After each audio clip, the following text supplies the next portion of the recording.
Shalom anak-anak Raja Wali. Hai, apa kabar Anda di sana? Saya harap kita semua baik-baik dan sehat-sehat. Dan bagi siapa yang masih bekerja, tidak apa, boleh kita lihat live khotbah selepas habis habis kerja. Oke, bagi mereka yang ada kesempatan untuk balik awal, dan saya harap kita semua dapat beribadah bersama-sama malam ini dengan pelayanan Raja Wali Miri. Oke, sebelum kita mula acara kita pada malam hari ini, ingin saya mengetahui jika ada sebarang pertanyaan mengenai pelayanan Raja Wali ataupun apa-apa saja yang mengenai pelayanan Raja Wali yang ingin Anda tahu, boleh hubungi terus kepada saya, Saudara Erik, ataupun dengan timbalan Saudari Frida. Dan kita boleh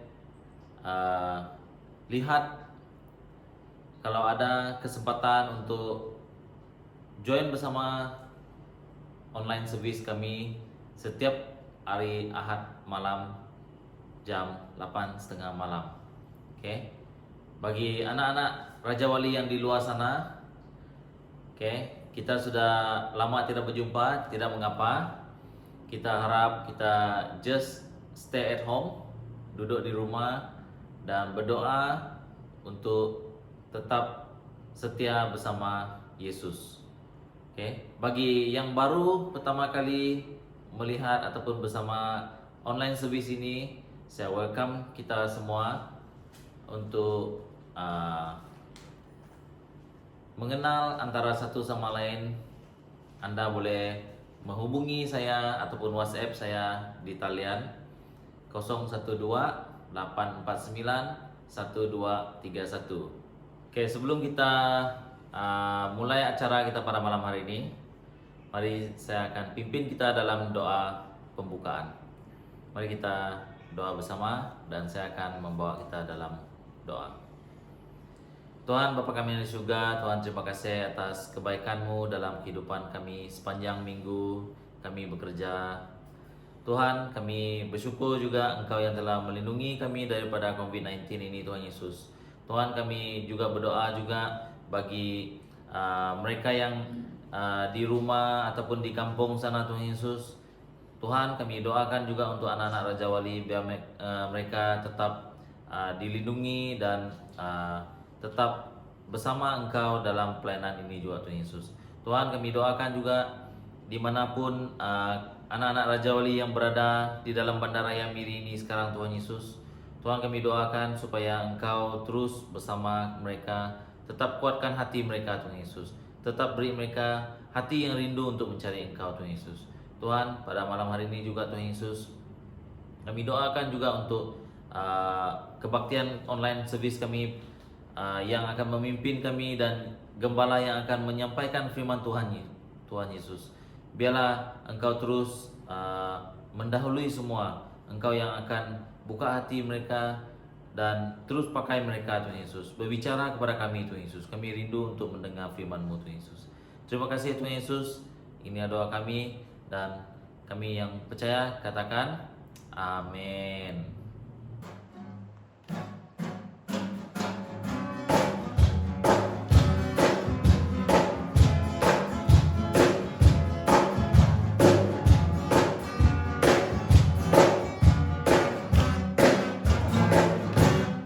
Sukacita ada di rumah Tuhan, sukacita tinggal di rumah Tuhan, sukacita kekal di rumah Tuhan, kekal ada selama-lamanya.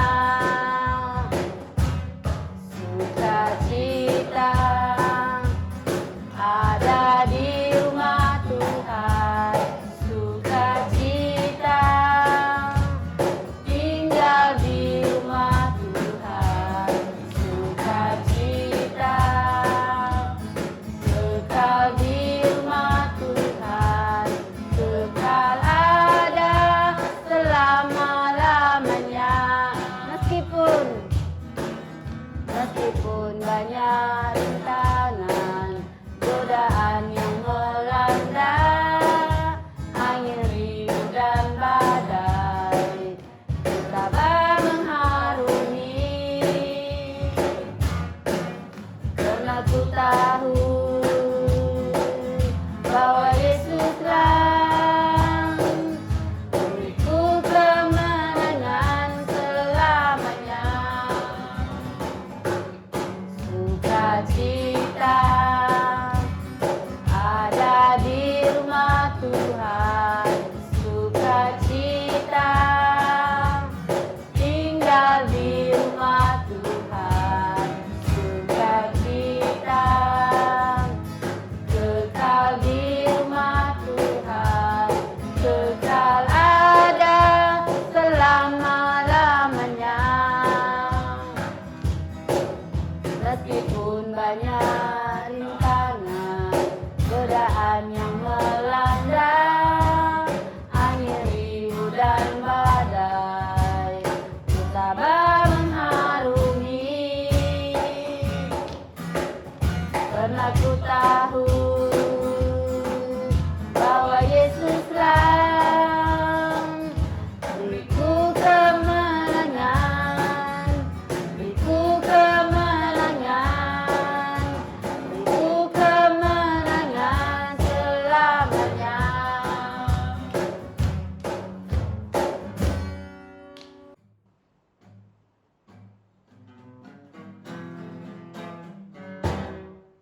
Betapa hatiku Tuhan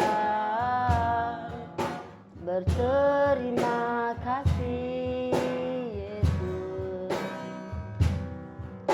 Kau mengasihiku Tuhan,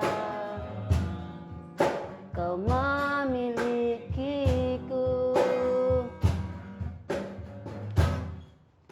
Betapa hatiku Tuhan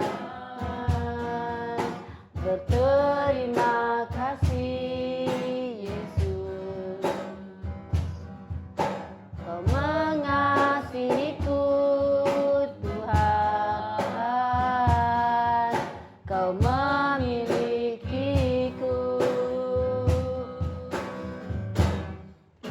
Hanya ini Tuhan persembahanku, segenap hidupku, jiwa dan ragaku.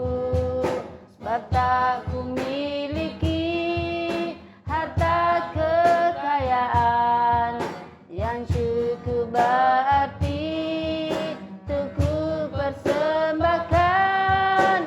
Hanya ini Tuhan permohonanku, terimalah Tuhan persembahanku. Pakailah hidupku sebagai alat-Mu seumur hidupku. Betapa hatiku Tuhan berterima kasih, Yesus. Kau mengasihiku Tuhan, Kau memilikiku.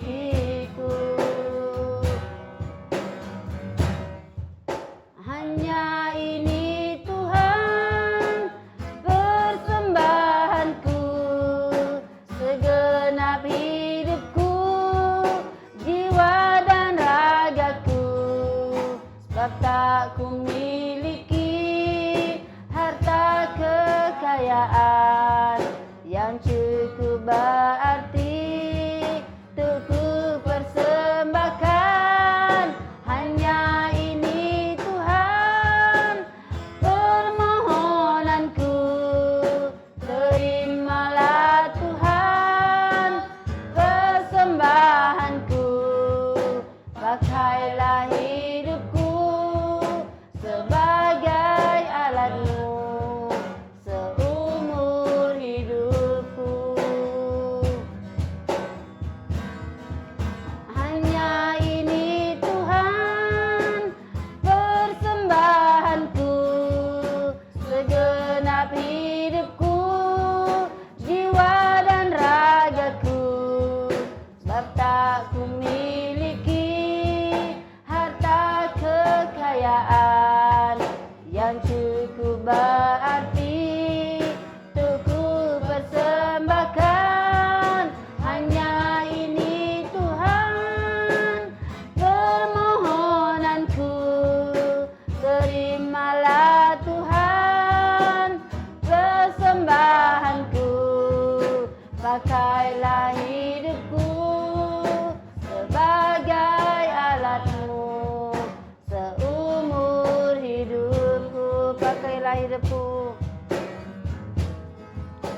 Pakailah hidupku sebagai alatmu, seumur hidupku. Pakailah hidupku,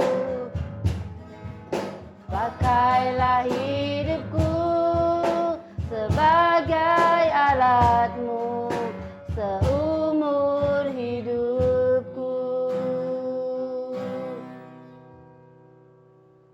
Shalom dan selamat malam lagi kepada semua. Saya Pastor Ivan. Sekali lagi sangat bersyukur dan juga sangat berbesar hati untuk bersama-sama kita semua pada malam ini untuk memberitakan firman Tuhan kepada kita. Saya sekali lagi sangat bersyukur kepada ketua-ketua gereja di Raja Wali untuk memberikan peluang ini untuk menyatakan kebenaran firman kepada kita semua. Tanpa membuang masa, saya ingin kita mengambil kitab kita dan kita akan melihat pada 1 Samuel fasa 6. Okey, kita sudah melalui 5 fasa Samuel selama-lama ini, dan malam ini kita akan melihat di 1 Samuel fasa 6, tetapi kita akan melihat ayat fokus nanti hanya dari ayat 13 hingga 21. Alright. Saya akan membacakan sedikit apa background dia, latar belakang 1 Samuel 6 ini. Nah, apabila kita lihat di fasa 5, kita tahu last week yang kita tahu bahawa bahawa tabut Tuhan, tabut Allah, okay, bait Allah sudah berada di tempat orang-orang Filistin, dan juga telah menjadikan banyak-banyak hal yang berlaku, yang banyak-banyak tulah kepada mereka, dan mereka sampai mereka tidak tahan lah, right? Jadi di 1 Samuel fasa 6 ini kita melihat di sini banyak orang Filistin, orang-orang Filistin di sini sudah mempunyai tabut Allah selama 7 bulan lamanya, dan mereka ingin menyatakan, ayah, apa harus kita buat kepada ini ya? Kita harus mengatakan kembali kepada orang-orang Israel, kerana sudah memberikan tulah kepada kita banyak benda juga yang telah rosak di dalam kota-kota, right? So jadi dari ayat 1 hingga ayat 12 yang menyatakan bahawa bagaimana mereka orang-orang Filistin mencari mereka punya imam-imam, dan juga bertanya kepada mereka bagaimana untuk memberikan kembali dan juga untuk menyatakan kembali kepada mereka supaya mereka akan hilang, mereka tidak akan lagi untuk mengalami kesusahan dan juga tulah-tulah di dalam hidup mereka dan juga di dalam kota-kota mereka. Alright. Jadi tabut ini diberikan kembali kepada orang-orang Israel pada hari itu. Okey. Jadi di sini dari ayat 1 hingga 12 saya nak memberikan sedikit poin kepada kita supaya kita cepat tangkap apa yang ingin dinyatakan di sini. Orang-orang Filistin tidak mengenal Tuhan, dan Tuhan mereka dijatuhkan dan dirosakkan oleh Tuhan Allah yang benar. Kalau ini kita boleh baca di fasa 5. Alright, yang sebelum inilah. So, jadi di sini menyatakan bahawa mereka ni betul-betul mereka tidak mengenal Tuhan, tidak percaya kepada Tuhan itu, tetapi mempunyai tabut itu di tempat mereka. Kenapa? Itu seperti kita menunjukkan bahawa ia menunjukkan kepada kita bahawa mereka mahukan menunjukkan mereka tetap berkuasa kepada umat-umat orang Israel pada masa itu. Kan mereka masih berperang apa semua kan. Jadi pada masa ini mereka sudah tahu bahawa, oh my gosh, kita tidak dapat buat benda macam ini, jadi kita harus memberikan kembali kepada orang-orang Israel.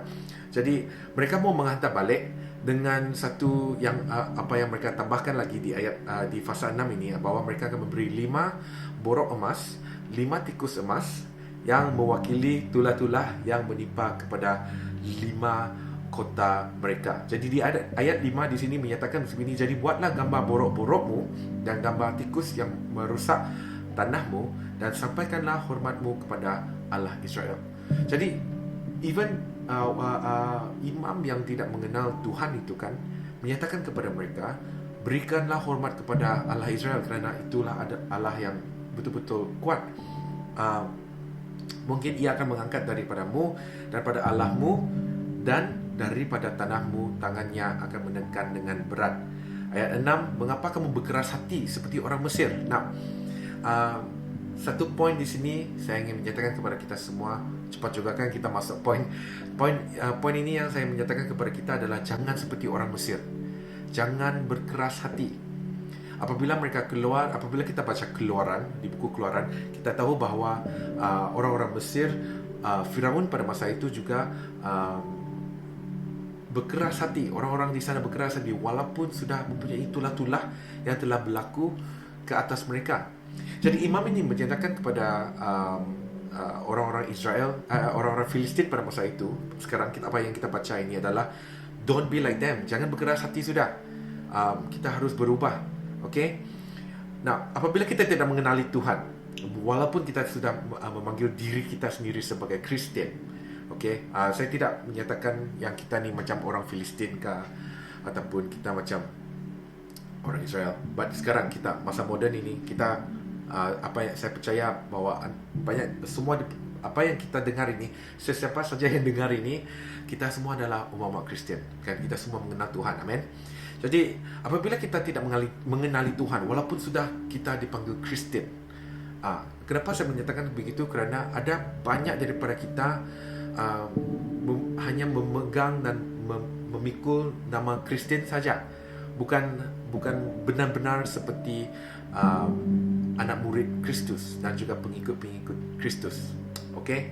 Jadi inilah kenapa kita nak mengikut pelajaran ini, series ini, supaya kita boleh bersama-sama kita belajar dan juga kita menimbun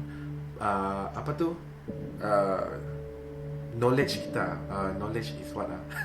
Lupa saya. Kita punya knowledge, kita punya pemahaman kita. Okey. Kepada ini. Jadi again, let me continue. Yang menyatakan bahawa kita tidak mengenali Tuhan, walaupun kita sudah dipanggil oleh Kristian, kita akan tetap berkeras hati dan tidak mahu berubah. Okay? Jangan tunggu sampai hidup kita mula rosak baru kita mau mula berubah. Ada di antara kita yang kita panggil diri Kristian lah, kan? Okay? Ada banyak di antara kita panggil diri kita Kristian, tetapi kita punyai masalah yang kita tidak mau berubah, seperti mereka orang-orang Mesir pada masa dulu. Nah, di sini kan, walaupun mereka ini yang tidak mengenal Tuhan ini, orang-orang Filistin ini, imam Filistin ini yang tidak mengenal Tuhan, kan, mereka sudah tahu dan juga mengenali bahawa let's not make fun of this God. Jangan kita bersenda ataupun panggil nama saja Tuhan ini. Tuhan ini betul-betul Tuhan yang benar, Tuhan yang sanggup dan juga dapat merosakkan kita kalau kita tidak percaya kepadanya, dan kalau kita tidak hormat kepadanya. Okey, kepada orang yang tidak mengenal Tuhan, memang satu perkara adalah hormatlah. Mereka perlu menghormati. Tapi kita, oleh kerana kita sudah mengenali Tuhan, jadi kita harus mempunyai satu hati di mana kita harus tetap mengenali dan juga harus tetap berubah di dalam diri kita. Di firman Tuhan menyatakan bahawa minda kita diperbaharui setiap hari, dan kita adalah new creation. We are a new creation in Christ. Kalau kita adalah ciptaan yang baru daripada Kristus, melalui Kristus, jadi kita harus punyai satu hati, satu fokus, satu perubahan minda kita kepada apa yang berlaku di dalam hidup kita. Kalau kita bandingkan di dalam MCO pada masa ini, kita tahu juga sekarang sudah PKP kan, kita sudah boleh pergi bekerja ataupun semua. Tapi ada juga pada masa yang sebegini, kita tidak mahu juga melihat perubahan yang berlaku di dunia ini menjadi satu pedoman kepada kita untuk kita belajar dan juga kita berubah. Jadi apa yang saya ingin katakan kepada kita pada hari ini, Yang pertamanya adalah jangan berkeras hati. Jangan seperti mereka yang tidak mengenal Tuhan. Kita sudah mengenal Tuhan. We know Jesus Christ. Yesus Kristus adalah Tuhan kita. Amin. Jadi kalau kita sudah tahu bahwa Yesus Kristus adalah Tuhan kita, mengapakah kita tetap beraksi dan juga berkata-kata dan juga berfikir seperti orang yang tidak mengenal Tuhan? Orang yang hanya berharap kepada benda-benda di dunia ini, tetapi tidak berharap kepada Tuhan. Fikir-fikirkanlah, right? Okay, jadi sekarang kita akan pergi ke ayat fokus kita pada hari ini. Okay, itu yang pertama tadi. Saya tidak mau ambil yang masa yang panjang juga. Okay, di ayat 13 hingga 21. Okay, saya akan baca daripada terjemahan baru. Saya akan baca. Okay, kita baca bersama-sama. Okay, ready? 1, 2, and 3. Orang-orang Bet Semes sedang menuai gandum. Okey, jadi ini yang mereka sudah menghantar tabut Tuhan itu kepada mereka. Okey, menuai gandum di lembah. Ketika mereka mengangkat muka, maka tampaklah kepada mereka tabut itu, lalu bersukacitalah mereka melihatnya. Wow. Kereta itu sampai ke ladang Yosua, orang Bet Semes itu, dan berhenti di sana. Di sana ada batu besar. Mereka membelah kayu kereta itu dan mereka mempersembahkan lembu-lembu sebagai korban bakaran kepada Tuhan. Orang-orang suku Lewi menurunkan tabut Tuhan dengan peti yang ada di sebelahnya, yang di dalamnya ada benda-benda emas itu, lalu menaruhnya di atas batu besar itu. Dan pada hari itu orang-orang Bet Semes mempersembahkan korban bakaran dan korban sembelihan kepada Tuhan. Ayat 16. Ketika kelima raja kota orang Filistin melihat hal itu, maka pulanglah mereka ke Ekron pada hari itu juga. Inilah benjol-benjol emas yang dibayar oleh orang Filistin kepada Tuhan dengan tebusan salah dari Asdod 1, Gaza, Askelon, dari Gad, Ekron 1, lagi tikus-tikus emas menurut jumlah segala kota orang Filistin kepunyaan kelima raja kota itu, baik kota-kota itu yang berkubu maupun dusun-dusun sekitarnya, dan batu besar yang di atasnya diletakkan mereka tabut Tuhan di ladang Yosua orang Bet Semes itu adalah saksi sampai hari ini. Ayat 19. Dan ia membunuh beberapa orang-orang Bet Semes kerana mereka melihat ke dalam tabut Tuhan. Ia membunuh 70 orang dari rakyat itu. Maka itu berkabung kerana Tuhan telah menghajar mereka dengan dahsyatnya. Dan orang-orang Bet Semes berkata, siapakah yang tahan berdiri di hadapan Tuhan Allah yang kudus ini? Kepada siapakah ia akan berangkat meninggalkan kita? Lalu mereka mengirim utusan kepada penduduk Kiryat Yerim dengan pesan, orang Filistin telah mengembalikan tabut Tuhan. Datanglah dan angkutlah itu kepadamu. Semoga Tuhan tetap memberkati kita dan juga membuka hati kita pada malam ini, membuka telinga kita untuk mendengar dan juga memahami firman Tuhan yang akan disampaikan. Terima kasih Tuhan, kami serahkan masa ini kepadamu di dalam nama Tuhan Yesus. Kami percaya dan telah berdoa. Amin. Amin. Okey. Now, ini apa yang saya ingin sampaikan pada hari ini adalah karena orang percaya. Karena orang percaya. Apakah karena orang percaya pada masa ini? Dan apa yang berlainan ataupun persamaannya pada masa ini dan masa dahulu? Okey. Now, selepas orang-orang Lewi meletakkan barang-barang kudus dari tabut itu untuk menyembah, masih juga ada yang malatepaka. Okey. There's disaster. Okey, malatepaka berlaku pada masa itu. Apa yang telah berlaku? Suddenly 70 orang mati dikenakan oleh Tuhan kerana apa? Kerana mereka telah melihat barang-barang di dalam tabut Allah itu. Now, mengapa Tuhan membunuh 70 orang itu? This is very important, okay? This is very quick, very fast but very important apa yang saya ingin ceritakan kepada kita pada hari ini. Mereka mengapa Tuhan membunuh 70 orang itu? Kerana mereka mengabaikan perintah Tuhan yang sangat-sangat penting. Apakah perintah itu? Perintah itu adalah jangan memandang atau menyentuh benda-benda suci daripada tempat kudus. Saya repeat sekali lagi, okay? Jangan memandang atau menyentuh benda-benda suci daripada tempat kudus. Ia sangat-sangat penting kerana Tuhan adalah sangat kudus. Kerana pada masa dahulu kita tahu bahawa orang dahulu mereka tidak mereka tidak ada kasih karunia lagi. Okay? Tuhan Yesus belum turun pada masa ini, dan manusia kita semua adalah berdosa, dan Tuhan adalah sangat-sangat kudus, sangat-sangat suci, dan Tuhan memerintah kepada kita supaya hanya imam-imam ataupun orang Lewi saja yang dapat memegang tabut Allah. Okay? Understand that? Okay, nanti saya akan beritahu sedikit lagi kepada kita. Jadi itulah perintah Tuhan kepada umat-umat Israel. Ini umat-umat Tuhan, mereka yang sudah mengenali Tuhan, mereka sudah tahu bahawa Tuhan itu adalah benar, mereka percaya kepada Tuhan ini, like wow, okay? Tapi mereka mengabaikan perintah Tuhan. Adakah seperti kita juga pada masa ini? Now, sekarang sudah 2020. Adakah di antara kita masih mengabaikan perintah Tuhan? Mungkin bukan perkara yang suci, tapi untuk menyucikan hati kita. Adakah kita masih melakukan benda-benda yang salah, menipu, menyimpan kemarahan, ataupun mencaci orang, ataupun gosip di belakang orang, marah sini marah sana. Kita tidak menyucikan, bukan mencuci ya, kita tidak menyucikan apa yang kita lihat, apa yang kita dengar, apa yang kita teks. Mungkin apa yang kita, macam boyfriend girlfriend kan, kita teks sini sana benda-benda yang tidak betul kan, mana kita tahu kan. Adakah perkara-perkara seperti itu yang senang kecil saja?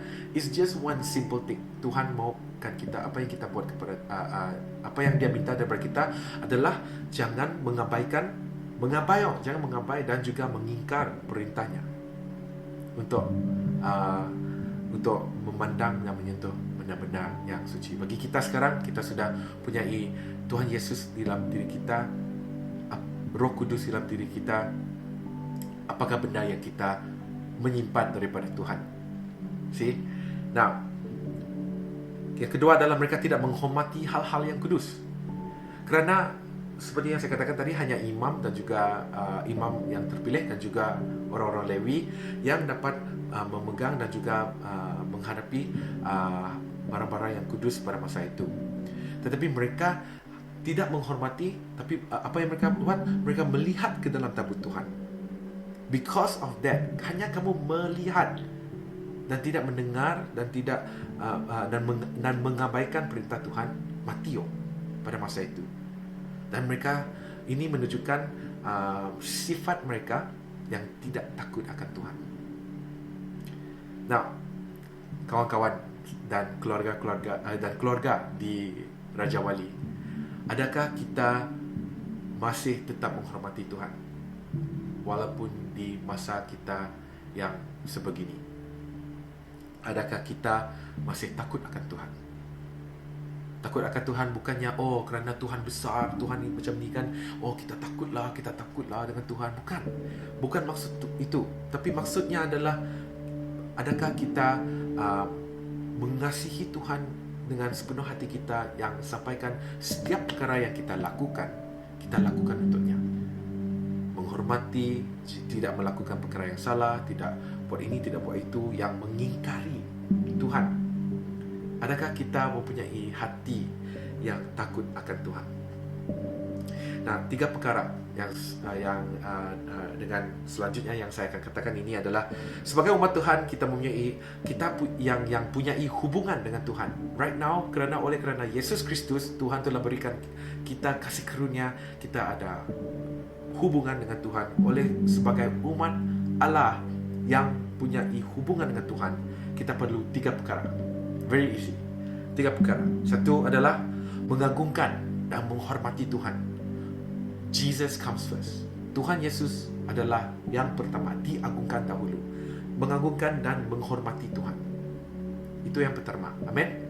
Mengagungkan dan menghormati Tuhan dalam segala perkara. Cara kita bercakap, kita fikir, apabila kita duduk dengan keluarga, apabila kita bercakap, apabila kita dengan keluarga, ataupun kita walaupun di dalam tempat kerja kita. Adakah kita hanya mengagungkan dan menghormati Tuhan apabila kita menghadap gereja ataupun melayani di gereja?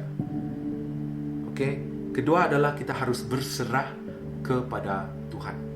Berserah kepada Tuhan. Apakah perkara di dalam hidup kita yang kita belum berserah lagi kepada Tuhan? Adakah di dalam perhubungan kita, maupun di dalam pekerjaan kita, ataupun masa depan kita? Apa yang kita belum lagi mengenali, ataupun apakah apa yang belum lagi kita fahami? Jadi berserahlah kepada Tuhan.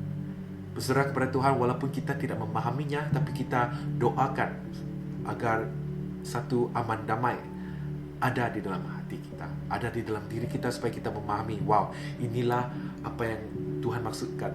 Berserah walaupun situasi tidak mengikut arus kamu. Seharusnya ia mengikut arus Tuhan. Ia seharusnya mengikut rencana Tuhan. Amin. Jadi jiwa kita, hati kita harus berserah kepada Tuhan.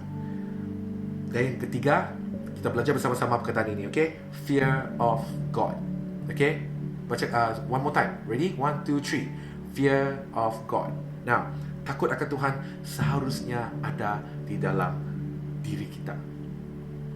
Si Yesus kan, apabila kita baca perjanjian baru, kita akan melihat Yesus menekankan untuk berdoa, untuk mencari wajah Tuhan, untuk menyembah Tuhan dengan roh dan kebenaran. Seharusnya kita memahami dan juga menjalani hidup yang benar. Maksudnya hidup yang benar sememangnya betul, tapi hidup yang betul tidak seharusnya benar. Okey?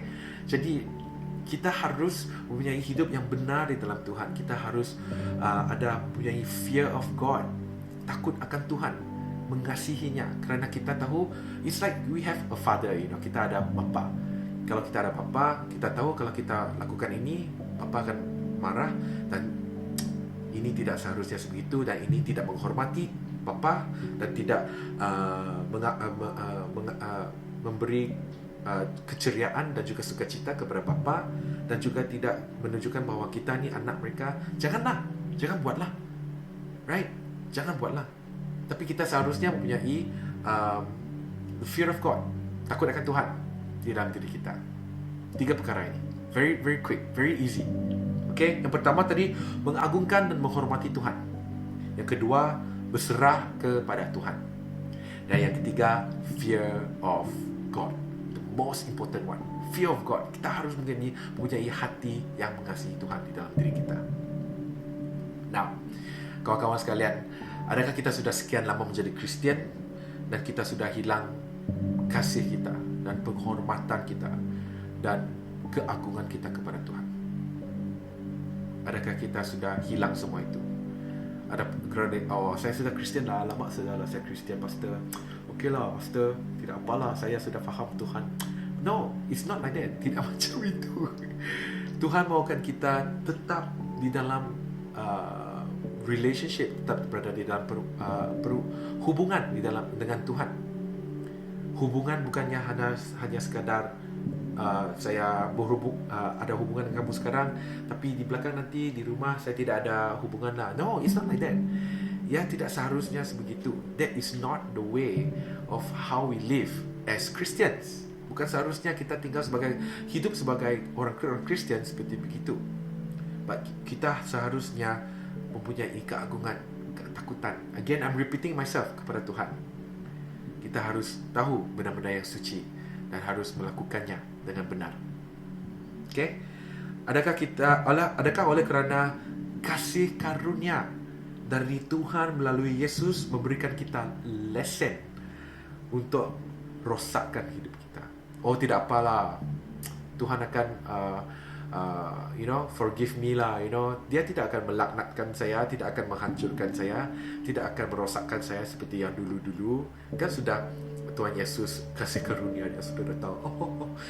Yeah, it's still the same, masih juga sama. Ya, Tuhan Yesus sudah datang untuk menyelamatkan kita daripada dosa. Tetapi Dia juga menyatakan kepada kita supaya kita janganlah untuk berdosa lagi. Janganlah kita hidup dengan hati yang keras. Janganlah kita hidup dengan cara kita yang tidak benar.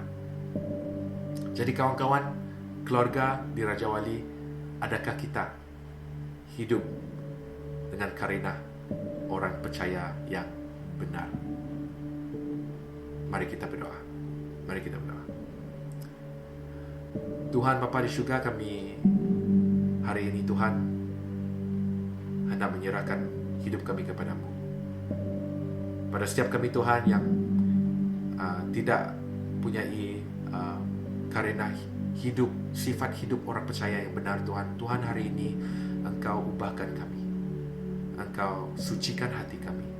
Engkau bawakan kami Tuhan sekali lagi Tuhan ke tempat yang kudus. Oleh kerana Tuhan Engkau telah berikan anak-Mu, Tuhan Yesus telah datang ke dunia ini untuk kami Tuhan. Jadi kami dapat datang kepadamu Tuhan. Kami dapat datang ke bait suci-Mu. Tuhan, Engkau bukakan jalan kepada kami Tuhan, supaya kami mengenal Engkau dengan lebih lagi. Kami mengenal Engkau dengan lebih dalam lagi. Berikan kami kekuatan yang baru Tuhan, kesucian hati yang baru, untuk datang kepadamu dan mengubah cara hidup kami, supaya kami tidak berkeras hati lagi Tuhan di dalam hidup ini. Terima kasih Tuhan atas hadirat-Mu. Terima kasih Tuhan sekali lagi atas segala-galanya. Kami tahu Tuhan bahwa Engkau tetap membimbing, Engkau tetap melindungi kami, dan juga Engkau tetap mengubah diri kami. Ajar kami Tuhan, ubahkan kami, ajarkan kami untuk mengubahkan diri kami di dalam kekudusan-Mu. Terima kasih Tuhan, kami serahkan segala ini Tuhan di dalam tangan-Mu. Segala sifat kami, karena kami Tuhan, cara hidup kami, cara kami bercakap, cara kami makan, fikir, menyembah maupun mendengar Tuhan. Ubah hati kami kepada Engkau. Thank you Jesus. Kami serahkan segalanya Tuhan kepadamu. Di dalam nama Tuhan Yesus Kristus kami telah percaya dan telah berdoa. Amin. Amin. Wow, amin. Terima kasih lagi semua kerana mendengar dan juga memberikan saya peluang ini untuk berkhotbah dan juga memberitakan firman ini kepada kita semua. Saya berharap bahwa firman Tuhan tetap diperkasakan di dalam hidup kamu. Alright?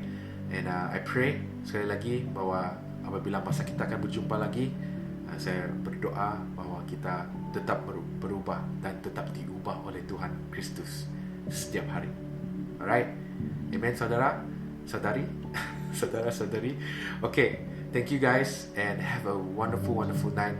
Semoga minggu kamu dilimpahi oleh berkat Tuhan dan juga perlindungannya, dan biar wajahnya menyinarimu dari masa ke masa.